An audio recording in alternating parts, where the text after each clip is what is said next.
What if I told you that one single storming of a prison could shake the foundations of monarchy, overthrow centuries of royal power, and ignite a revolution that would change the destiny of Europe and the world forever?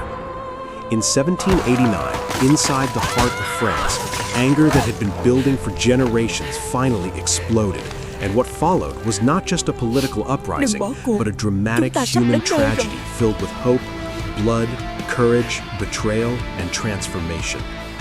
For centuries, France had been ruled by kings who claimed their authority came directly from God.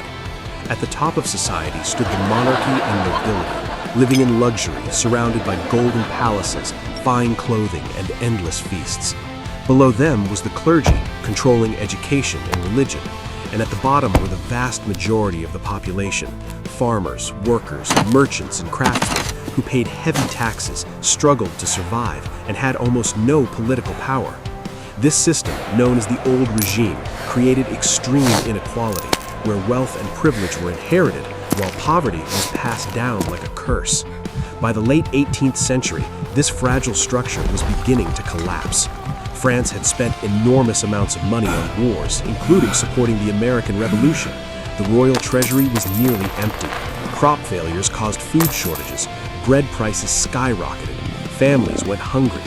In crowded cities like Paris, angry crowds gathered daily, whispering about injustice, corruption, and betrayal.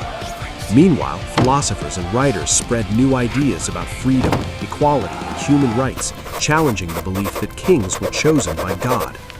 At the center of this crisis stood Louis XVI, a well-meaning but indecisive ruler who lacked the strength to solve the nation's problems.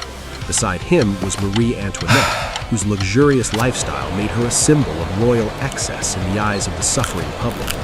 While people struggled to afford bread, rumors spread that the queen wasted money on jewels, parties, and private palaces.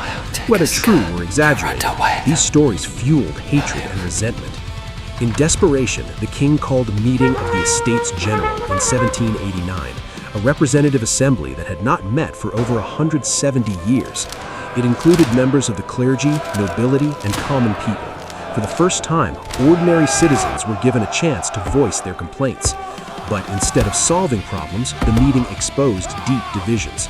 The Third Estate, representing the common people, demanded real political power. When ignored, they declared themselves the National Assembly, claiming the right to govern France. This was an open challenge to royal authority. Tensions rose rapidly. Rumors spread that the king planned to use the army to crush the assembly. Fear turned into rage.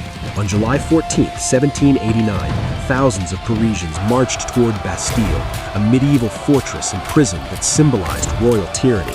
Armed with makeshift weapons, they attacked the fortress. After hours of fighting, it fell. The guards were killed. The prisoners were freed. The heads of officials were displayed on pikes. This shocking event sent a message across France. The people had risen, and they would not be stopped.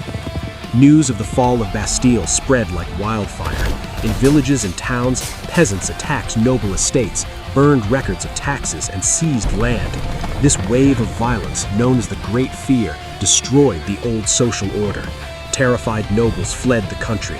Under pressure, the National Assembly abolished feudal privileges and declared that all citizens were equal before the law. Soon after, they issued the Declaration of the Rights of Man and of the Citizen, proclaiming liberty, equality, and fraternity as the foundation of the new France.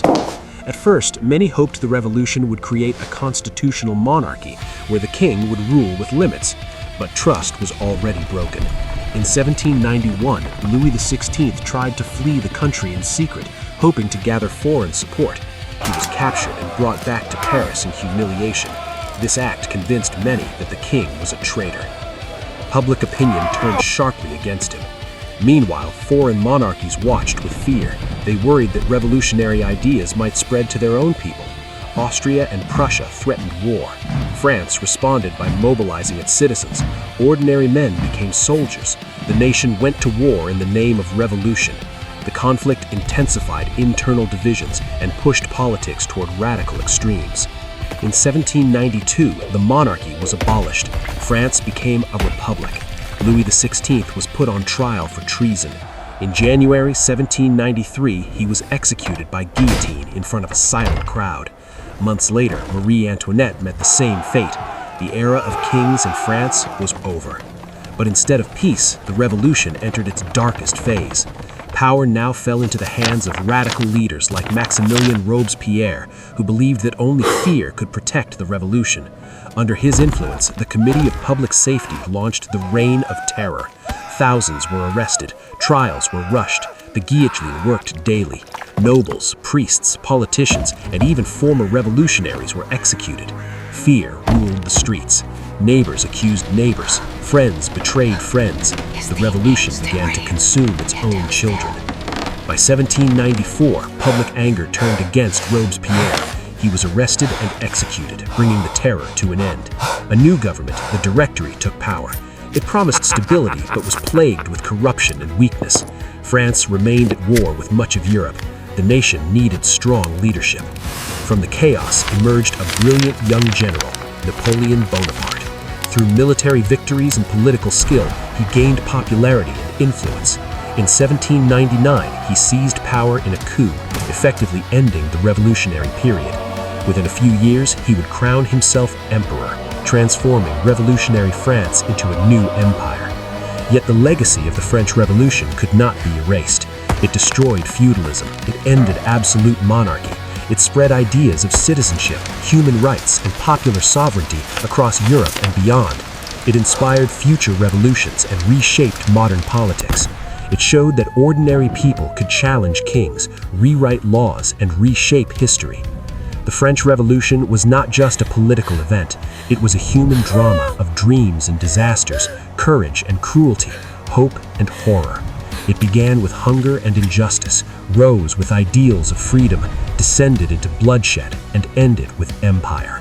From the fall of Bastille to the rise of Napoleon, it proved that when people awakened to their power, no throne is truly safe, and no society remains unchanged forever.